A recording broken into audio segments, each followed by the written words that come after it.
All right, so recording guitar. A lot of people I feel like are better players than their recordings give them credit for. So I'm going to talk a little bit about like my thoughts on tone and basically squeeze 15 years of like playing knowledge into 10 minutes, so you guys can not go through some of the pitfalls. Tone is in the fingers first and foremost. So two biggest ones I can think of are people playing like power chords and playing so hard that they bend the chords out of tune. So you want to make sure that you want to make sure you don't press so hard that you bend them out of tune. Another thing is some people can be very flat with their fingers, so they might play like a scale like when you can kind of be like, you want to add a little bit of vibrato, even if it's just a tiny bit. So there's that. We haven't even addressed this yet. I know this sounds bad. I'm doing this on purpose, I promise.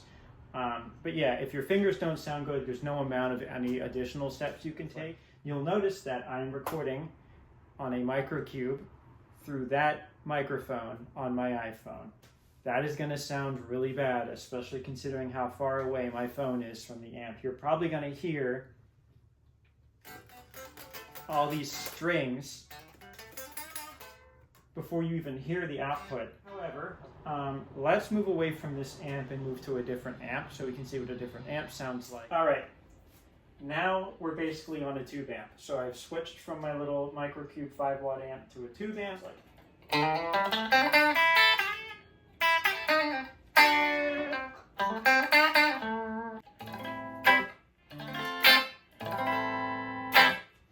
Okay, so on this amp, we are still recording using that speaker.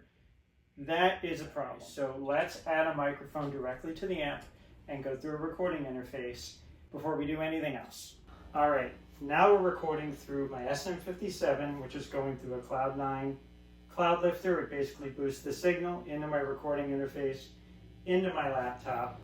I'm not a good player compared to most people. Alright, so now let me dial in my normal tone. First things first, I'm going to take the guitar off of the neck pick or the bridge pickup. I'm going to throw it pretty much either in these first two slots. I'm going to dial the tone knob back, which it looks like I've already done a little bit for this pickup. I'm going to dial the volume back from full 10 to about 8 or 9. So I'm going to raise the amp master volume to keep a clean tone. I'm going to drop the bass a tiny bit, and I'm going to raise the middle.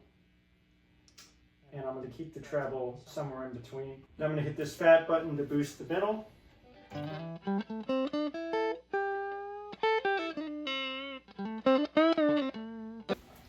So I'm going to turn on my tube screamer. I got the tone here a little bit to the right, which I like. I'm going to turn on the chorus, which I have pretty deep right now. I'm going to dial it back. And then I'm going to turn on my reverb.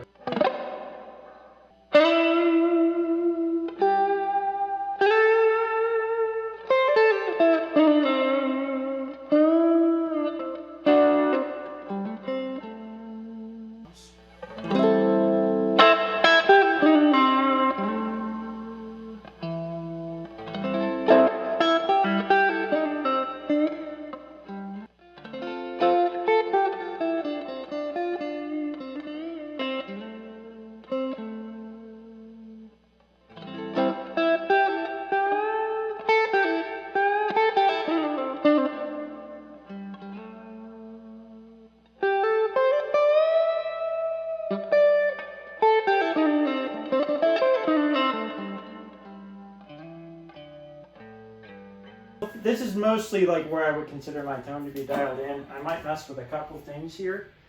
I might switch the reverb to be a little less drastic.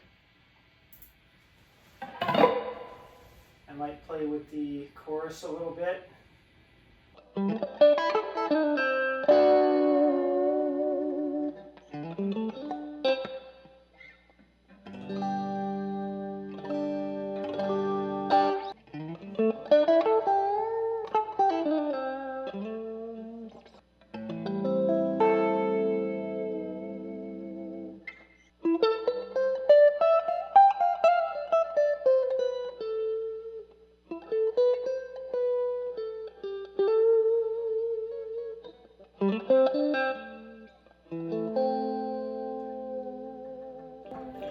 So if I wanted a heavier sound for like rock, what I might do is switch out the tube screamer, or just leave it in place and throw on this kind of high gain dominator.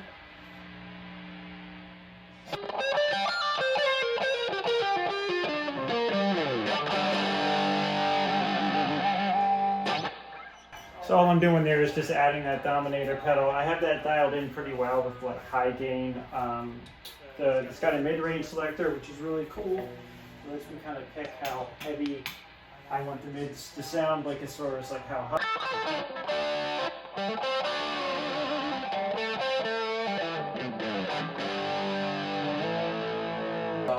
I think the last thing I'll do is probably just completely turn the pedals off.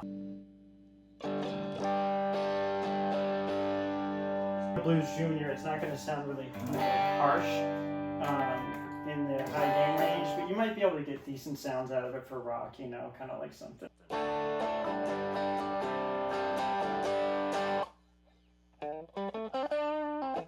And then it's got its own reverb channel, which isn't as nice as my PV Classic 30's reverb. It's not a channel, I think it's just spread.